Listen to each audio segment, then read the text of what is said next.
part of the secret sauce, if you will, in finding these deals is to become the kind of person, which is my big secret in life, become the kind of person who's willing to be resourceful and just moving through with small amounts of progress until you find an avenue that's wide open for you. So I would just door knock. I looked at all the magazines. I went online. I went to, well, we have Kijiji, we guys have Craigslist. I just went to all these different resources and I was just persistent in it. This is that simple. I would clean carpets at night. I would scrub floors in the evenings. And then I would have, 5-6 hours in the middle of the day to hunt for real estate deals. And if you simply spend 1 to 2 hours a day hunting, really hunting, not wasting time, but moving forward, talking to people, door knocking, getting to know people, you'll find that there's way more opportunity than we inherently think there is. But opportunity gets discovered through conversation. So people go, how do I find deals? You don't find deals, you create deals. You create them through conversation. You find an avenue where it's a win-win for you and the person selling the property. And if you can simply wedge yourself in there, then you get to have a quarter of a watermelon versus 100% of a grape. And those are the kind of deals that I like, where everybody wins. One of the secret angles I found is understand the market cycle and then build your conversations around that. If it's a low cycle and there's a mass inventory of homes and they're really not increasing in value and there's not a lot of demand, you can lowball all day, every day. It's not a problem because that's just the nature of the marketplace. But when it's on a hot market like today, you've got to get better at the conversation. You've got to develop the skill of communicating. Most of us don't listen to create solutions. We listen to respond. I just think most people honestly treat this business as if like there isn't people involved. It's not just everyday life scenarios. For as long as we have credit, divorce, debt, opportunity, there will always be deals, always. But we have to understand the nature of where we can bring unique value to the table and where it actually helps another human being. And if you don't understand how the game is played and you don't understand what your options are, well, then you're just kind of digging for gold, expecting maybe, find a deal, and it just doesn't happen. There's also a whole different thing that most people just don't do. It's this. Well, my house is worth 500. We all forgot that the property values have literally doubled in the last 3 years. This guy bought it for 200, 250, 300. I'm not giving you 500 minus 50 or 500 minus 100. I'm giving you 200 more than you paid for it. And that's where we don't bring enough clarity and insight. Hey, listen, I can put 200,000 more in your pocket than you paid for. That's a phenomenal return for you. Can I put 250? Not without me taking a lot of unnecessary risk. So we just have to flip the perspective. That person's walking away. Real estate is one of the most interesting vehicles because it turns people into absolute lunatics. We go from, you haven't made 200 grand in your job in the last 10 years, after you pay your expenses, but yet you simply bought a property, did nothing, and it's up 200 grand, and then the entitlements pour in. So we have to learn how to deal with entitlements, learn how to deal with these numbers and data points. I will throw this piece at you. Numbers are numbers. They mean nothing. What something sold for doesn't matter. In a hot market, there is no fair market value because it keeps accelerating or decelerating. So what people need to realize is stop looking at numbers. It's all about human emotion. And if you understand the human emotion, the desire, the fear, the greed that other people go through, then you can create a narrative by which it's a win-win for you and for them by removing the barriers and the obstacles for that person to sell you that property. If you can do that, good for you. If you can't do that, you're playing a transactional game in a relational world, and that's why you're not getting deals. Well, I'm the oldest of 9 kids, so we always had a lot of people at our dinner table. And we're from a traditional kind of Romanian household. My family escaped communism in '89.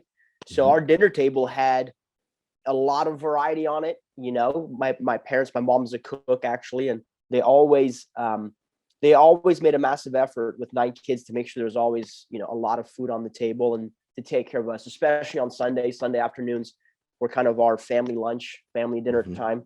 So it was a lot of people trying to find a seat with 9 kids and 2 parents in the household, always having guests over. So it was jam-packed, man.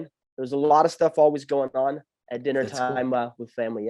Yeah, very cool. And were you born in Romania then, or did you? So I was born in Romania in '85. Our family escaped communism in '89. We ran across the border, on foot, literally. Dad grabbed us, ran across the border, landed in a refugee camp.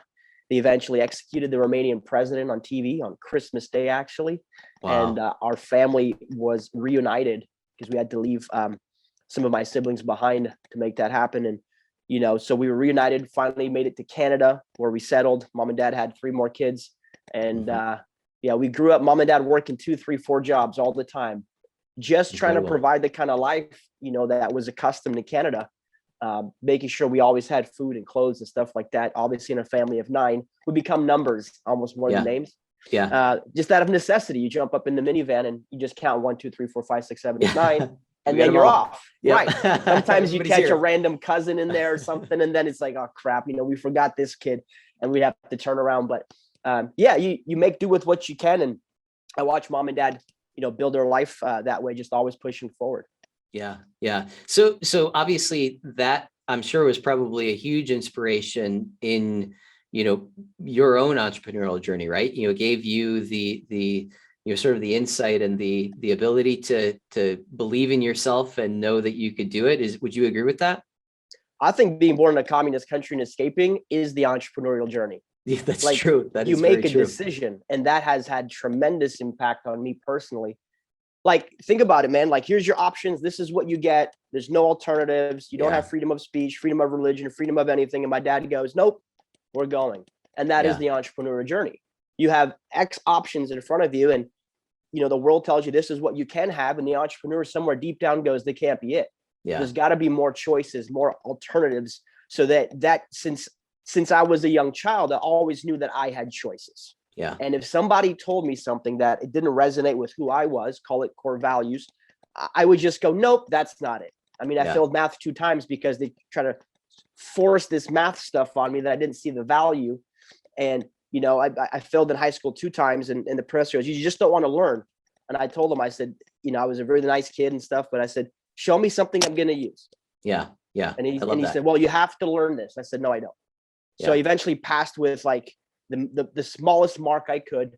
And I just developed this very much rebellious spirit from a young age, not rebellious in the sense of against my family, the world. I wasn't a bad kid. I was actually a very well-behaved kid, but just in my mind, I knew when somebody told me it was black or white, I was like, nope, there's gray. And as long as there's gray, I can move in different directions. No, I like that, because I'm built the exact same way. I never did the college thing because I never wanted someone telling me that, you need this piece of paper to do whatever it is that you're going to do, right? So that was the path that I took. I completely agree. So speaking of, did you go down the college path or anything like that? Yes, I was going to be a musician growing up. As a kid, I played music, and I went to college, university for 2 years for music, and realized about halfway through, they said, hey, you're the most talented, laziest kid we have. So you actually literally, you got by 2 years without doing most of the work. You didn't practice this and this. And I had a discipline problem back then, meaning I just didn't want to do the work as it came naturally to me.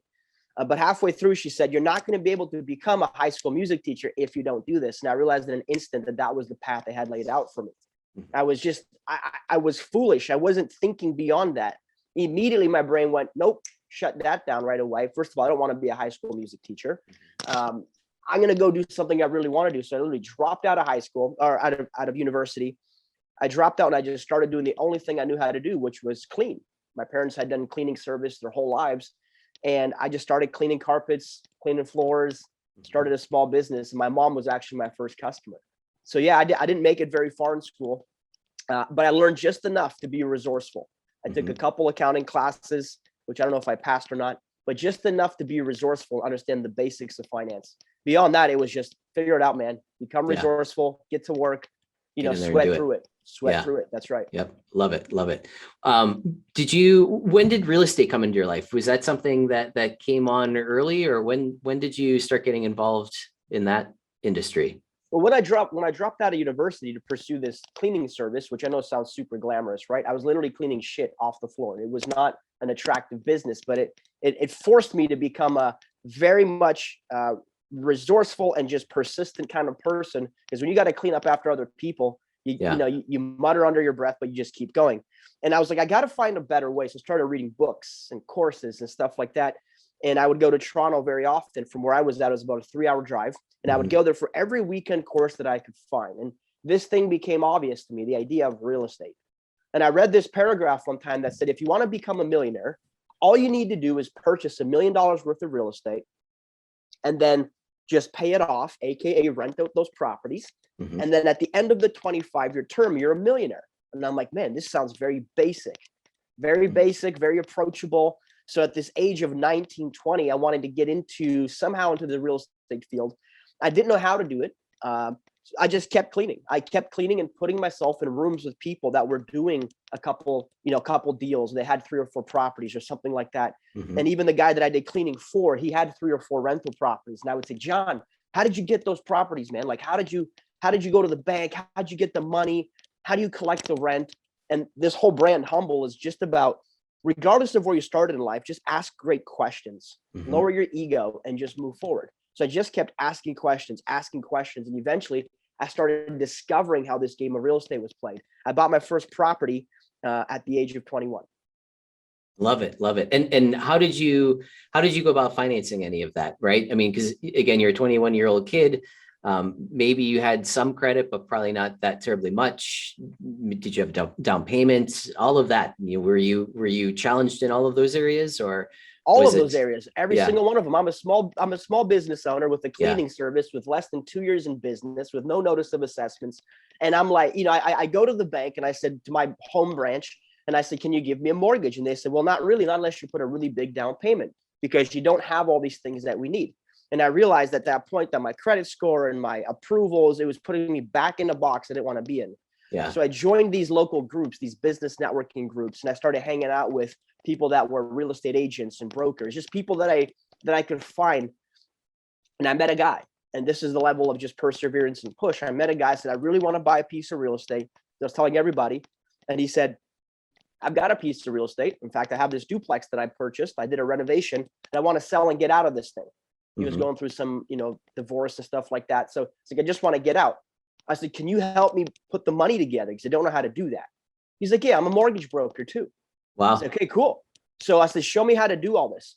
And we ended up applying for a mortgage. It was not a standard bank mortgage. It was like what we call a B lender in Canada. The kind of mortgage that they only give to people with not enough income or Yep. job Yep. history or credit Yep. score. And it was only a couple percent points higher. So maybe it was Mhm. 5% or 6% versus the conventional, let's say 2.5 back then, or 3. And I said, I don't care, man. As long as I can buy this place and live there, it doesn't matter to me what the numbers are. What matters is that I can afford to move into this place and get my first property. Yeah. So I Yeah. remember getting financing with this B lender. I applied. My mom, she gave me some money for the down payment, stuff like that. I just did whatever I could do to get this paperwork lined up so I could get this mortgage. And I remember buying this property off this guy, closing on it, and my very first month it cost me $156 plus utilities because I had a Wow. tenant on the main floor. Yeah. Yeah. So I was you're, just hooked. yeah. So you had a year of living for $100, $150, basically. Oh, we've, $150 a month. And then the belief happened, right? Like a lot of times we don't have the belief until we have the results. So as soon as I did it, it was immediately confidence boosting, which is how this game works. I go, wow, if I could do this one time, I'm sure I could do this more times. Mhm. For $156 a month, I own a piece of real estate. It was not an attractive piece by any means. It used to be a convenience store. This thing was ugly as hell, Yeah. but it was mine. It was Yeah. my ugly as hell property. And now I got the bug, and I started now moving forward and trying to find more and more of these properties Mhm. that I could get access to. And so that was 21. I just kept going from there. Yeah. What were some of the things that you learned along the way? Like, you obviously finding those types of properties was incredibly difficult. How have you found any ways to sort of streamline that, or cast a bigger net, if you will, to be able to uncover those types of opportunities? I'm going to hit you out of left field over here, right? Because we have a real estate education company. And when people come to me with that, it's difficult, it's hard. My honest response is it's not difficult. It's Mhm. actually not that hard to find deals. It's not hard to find off-market deals. What's hard is to be willing to have conversations with people, understand their situation, and understand if there's any way that you can become a solution to their problem. There are so many homeowners out there, so many properties for sale, on the market, off the market. The question is, how many people are you willing to talk to without expecting to get an immediate deal? Yeah. So for me, it's actually never been hard to get deals. Most people, though, we've got this thing where, we work with people and I tried 3 times, I didn't get a deal, it doesn't work.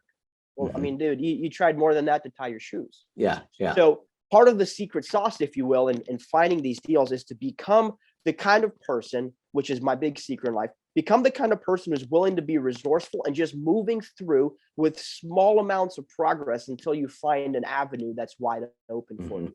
So I would just door knock. I looked at all the magazines. I went online. I went to, well, we have Kijiji, we guys have Craigslist. I just went to all these different resources and I was just persistent in it. This is that simple. I would clean carpets at night. I would scrub floors in the evenings. And then I would have, 5-6 hours in the middle of the day to hunt for real estate deals. And if you simply spend 1 to 2 hours a day hunting, really hunting, not wasting time, but moving forward, talking to people, door knocking, getting to know people, you'll find that there's way more opportunity than we inherently think there is. But opportunity gets discovered through conversation. So people go, how do I find deals? You don't find deals, you create deals. You create them through conversation. You find an avenue where it's a win-win for you and the person selling the property. And if you can simply wedge yourself in there, then you get to have a quarter of a watermelon versus 100% of a grape. And those are the kind of deals that I like, where everybody wins. Yeah. But those require real work.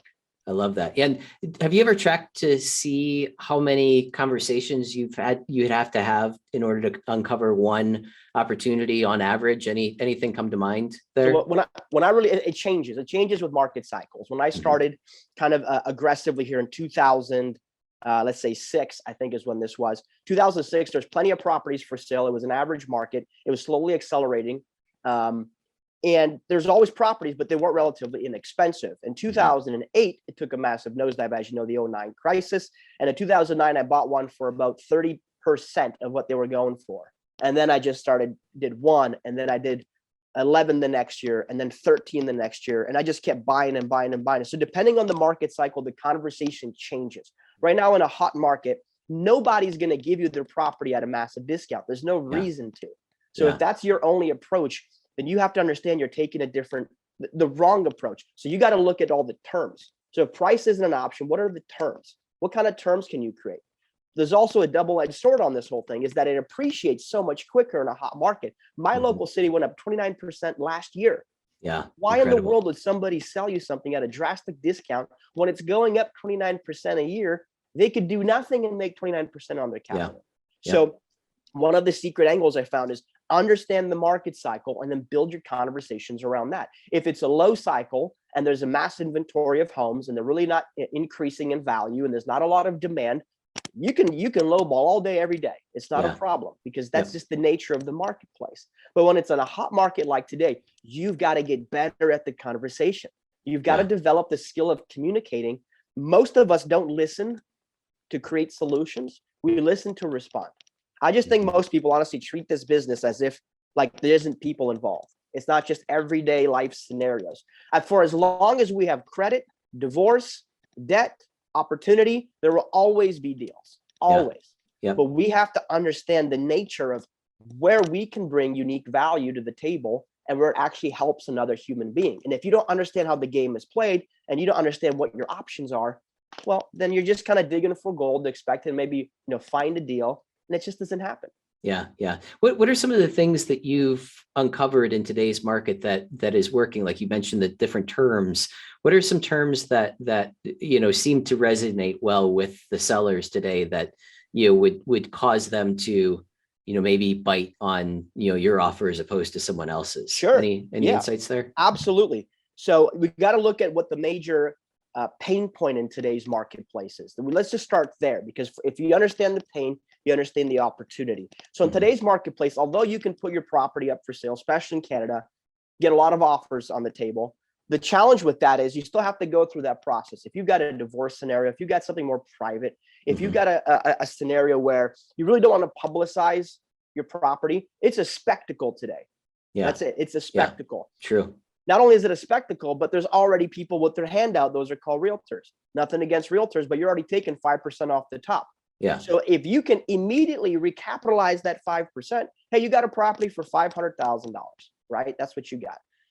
That's times 5, right? So we got, like, you've got a chunk there in commissions, right? That's 25 grand that's out the door. You can immediately just start the conversation at 475.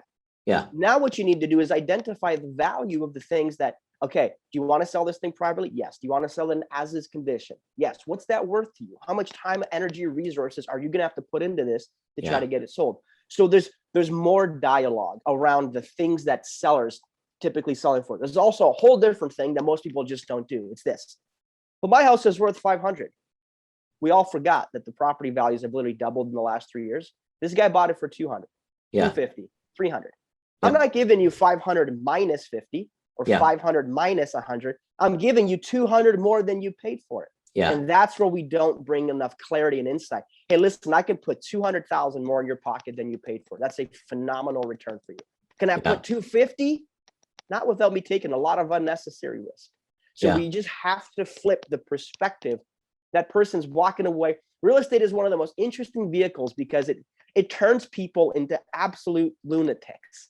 We go from, you haven't made 200 grand in your job in the last 10 years, after you pay your expenses, but yet you simply bought a property, did nothing, and it's up 200 grand, and then the entitlements pour in. So we have to learn how to deal with entitlements, learn how to deal with these numbers and data points. I will throw this piece at you. Numbers are numbers. They mean nothing.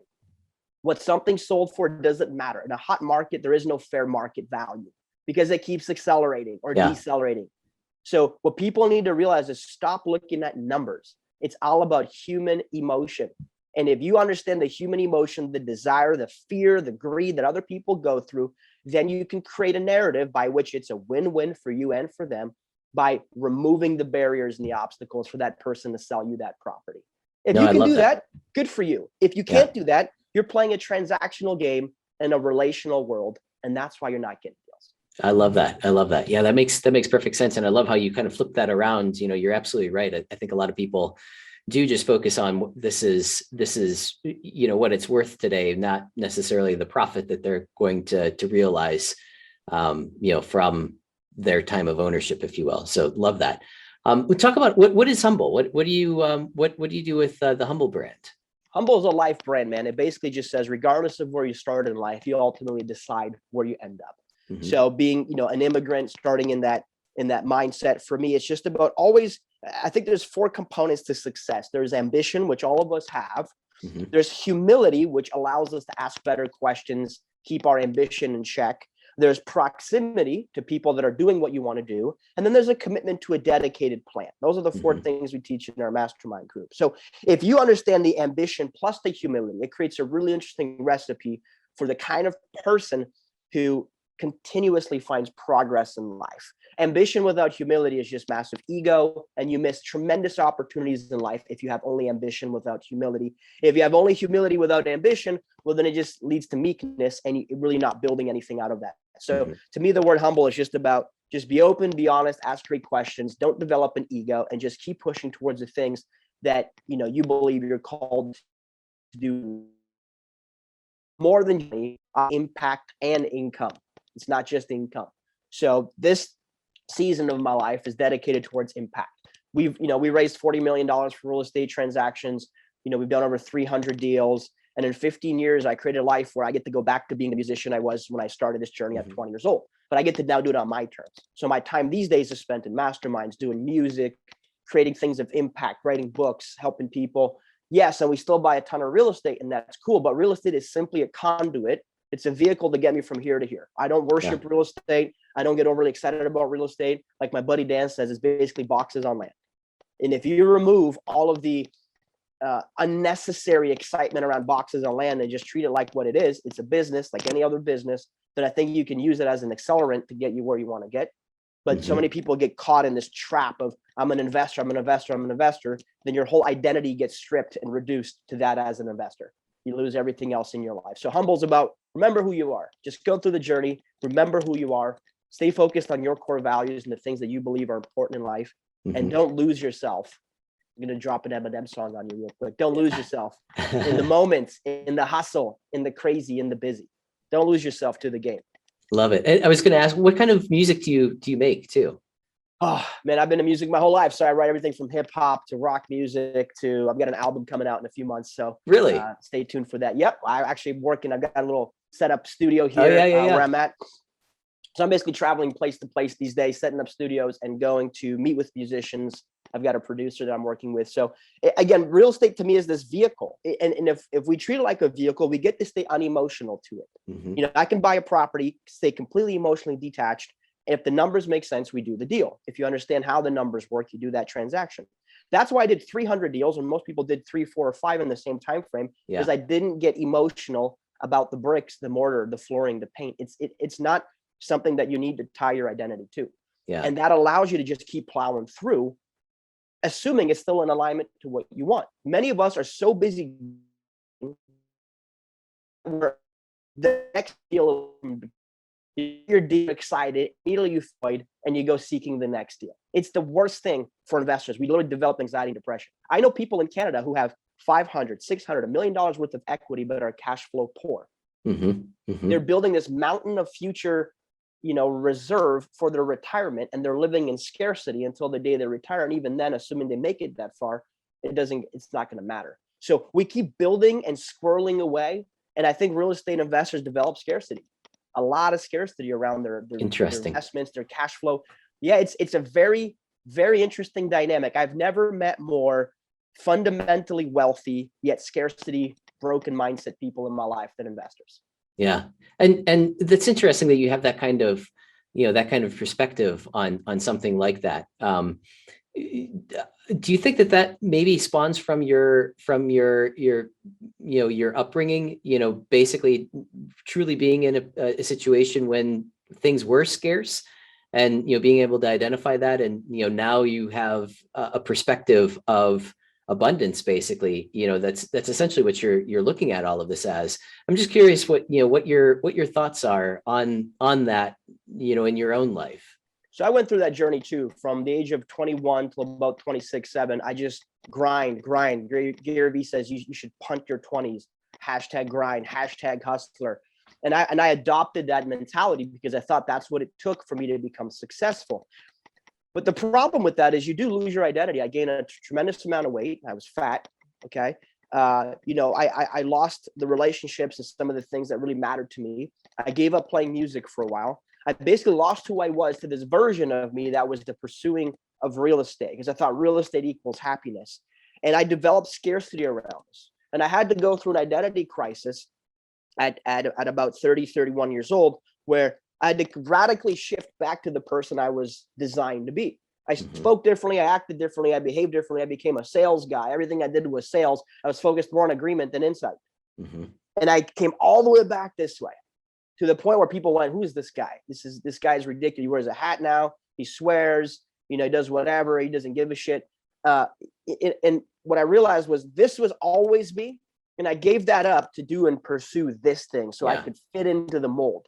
And we as investors, we do that.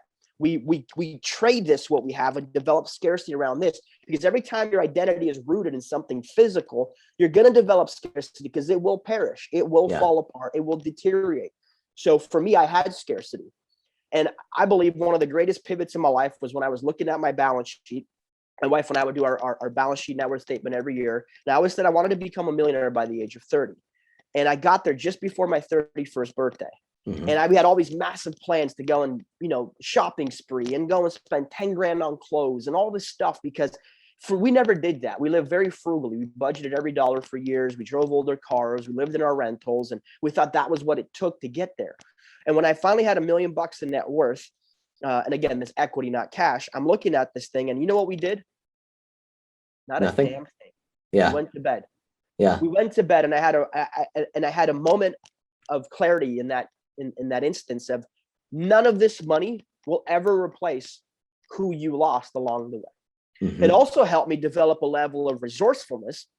Again, when you clean enough crap for 7 years, 6 years, and you're clean up after people and you do all this stuff, and I tell people, what's the greatest secret to success? Clean shit. Just clean shit every day. Drop your ego, work hard, clean shit, more shit, more shit. That helped me develop this mindset of, like, first of all, there is no scarcity. Everything is abundant. There's so much opportunity. It's where you place your abundance, where you place your energy, where you place your brain power, where you place your money. And then I really started leveraging what I had better. I leveraged my money more aggressively. I leveraged my time much more aggressively. Like today, I have 2 personal assistants and a calendar that's back to back. I have fundamental rules for my life. Like I will never answer a phone call. It doesn't Mm-hmm. happen anymore. I've created these non-negotiables so I can remain here. I can remain present in the things that I believe matter for my life. So I went from scarcity to this place of, I told myself, I'm going to get to a point where I'm just going to travel. My wife and I are going to get to this point. We're going to travel. So this is the fulfillment. It just happened in the middle of a pandemic. So as soon as the pandemic hit, everything's shutting down. And I'm going, this shit's not going to stop me. You're kidding me? I told myself I would. I'm a person of deep conviction. If I don't, then I'm going to lack in integrity. I got to go. But what about all the stuff? It doesn't matter. So I think it forced me, the scarcity forced me to create convictions of what I really wanted in my life. It forced me to pursue those convictions aggressively, which led to an outcome financially, which led to me reclaiming my identity and who I was. And today, income is not a problem. Income is only a problem if you allow it to be.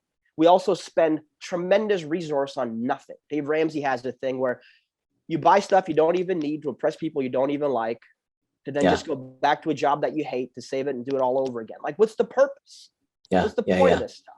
So I've stripped the stuff. I went from having 7 cars in the driveway, houses upon houses, and recently I've actually sold just about everything, 95% of my stuff, and I'm just living on the road to see what it feels like. And I can tell you, it's a much different perspective. Yeah, so I love that. I love that. I find peace in this lifestyle and this mindset thinking. And it's not about the stuff. It's about how we idolize the stuff and how we idolize the real estate, and then how it robs us of our joy. Yeah, I couldn't agree more. That's really, really insightful. You mentioned that, you're much more efficient with your time today. Are you still investing today and actively investing? How much time would you say that you spend on any one acquisition? Is it, you have people out there looking for you, trying to find these different situations that these people may have that you can help them with? Or what is that, sort of look like for yourself? Yeah. So I used to spend a lot. These days, I don't spend more than half an hour on any given deal, if that. Back in 2013, I started a mortgage company. I sold off a lot of the real estate that we had, and I started selling properties with vendor take-back mortgages. It's a strategy that we use to help people purchase properties, give them mortgages, etc. As a result of that decision in 2013, we did, hundreds of deals like that. And frankly, I've been living off that income now for years because it's truly passive. Like there's nothing to do there. I'm no longer the landlord. I'm the lender, which in Canada is actually significantly greater. It's much easier to be a lender than landlord where we're from. I think it's backwards here in the US. So these days I got smarter. My biggest realization in life was to start doing everything with more intention, more clarity, and smarter instead of just harder. So we don't go out and hunt for deals and do all the stuff that we used to do. I have a small team in our office. We have a lot of joint venture partners throughout Canada. Those joint venture partners will find deals, they'll put them together, and they'll come to us as a capital partner. So we bring all the money to the table. We bring, any other, training or support that they need, any other mentorship, and they do the grunt of the work. So they're operational heavy. We're their finance department. We're their mentorship department. Sometimes we'll be their sales department.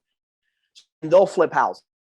So they're flipping, and our average transactions, let's just say, 2 months to 4 months these days. And we live in the spread. One of the big things I realized a few years ago was how to really leverage capital. So we borrow funds at 7 to 10%, and then we actually redeploy that capital at 25 to 28%. We keep the delta, which is the difference between the two. And we've just done that across millions and millions and millions of dollars. So we're in a position now where we raise capital, we find prudent investors, people who've got a good track record, to people who need a capital partner that also don't want to go to the bank and all this other stuff like I did. And all of this came from me doing it first, because I raised $40 million privately. So I sat down with investors, everyday people who had access to capital, equity, cash, or RSPs. I would leverage their capital to do my deals. I was the active partner. They were the passive partner. So this is just a fulfillment of that. So I've been the active for so long, we finally became the passive. So we have deals happening every single month, buy, sell. I just see none of that. I have somebody on my team who handles all those transactions. They wire the funds, they collect payments, they do all that kind of stuff. So even if I spent half an hour per deal would be an exaggeration. I don't even think I even see most of those deals. We get a check, it comes in, it goes in the office, and I've designed my life that way. So if we do 100 grand a month, 200, whatever the number is that we're doing that month in deals, it doesn't matter because I'm not directly involved. Yeah. Right. So I get to focus on the things that really resonate with me. Not to mention that active group of mortgage income that we've set up from 2013, it's been churning and burning. And, they say that money invested at 10% doubles every 7 years. So if you do that, that's really what we started with that 2013 model, was to start doing those mortgages, knowing that that would literally double. So 2 goes to 4 million, 4 to 8, and so forth, 8 to 16. And I don't need to work. What I realized was, at some point, compound interest has to work harder than me. And most of the fallacy as investors is that we're not ever on the right side of compound interest. We're always on the wrong side. We're the ones paying the debt. We're the ones, not benefiting from this, where I wanted to be on the benefiting side. And I did that by becoming the lender. So being the lender these days is much more attractive. If we do a flip or 2 or 3 flips a month on our own, that's fine. I'm just not overly concerned with it, right? Yeah, very cool. Again, impact and income. So it's we find people that are already winning, typically through our education company, and then we help them win at a greater level.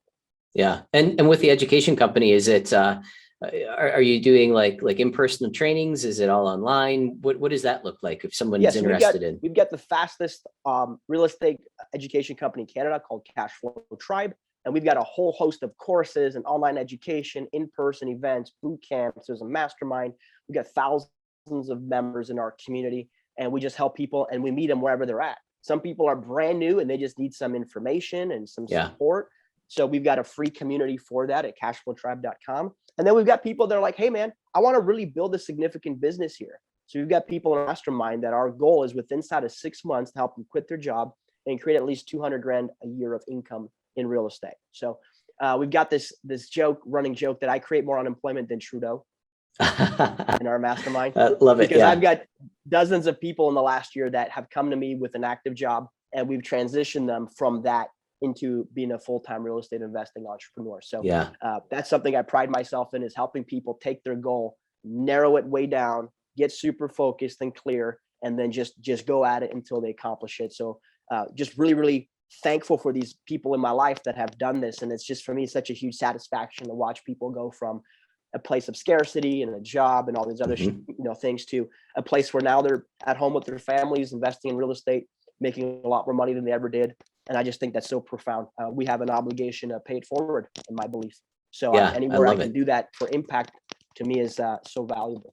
Yeah, I love hearing what you've done and what you're doing. I mean, it's such a smart path, and such a, it makes sense, how you've taken things and sort of, taken where you were and then springboarded to the next one, all with this end goal of, getting back to your, what you truly valued, even going through that progression of realizing that about yourself, and realizing that, the path that you're on wasn't leading you back to, ultimately where you wanted to go. So kudos to you, man. There's a core dynamic on that, man. Like, so many people come to me like, how do I do real estate? And it's just like, well, you got to do you.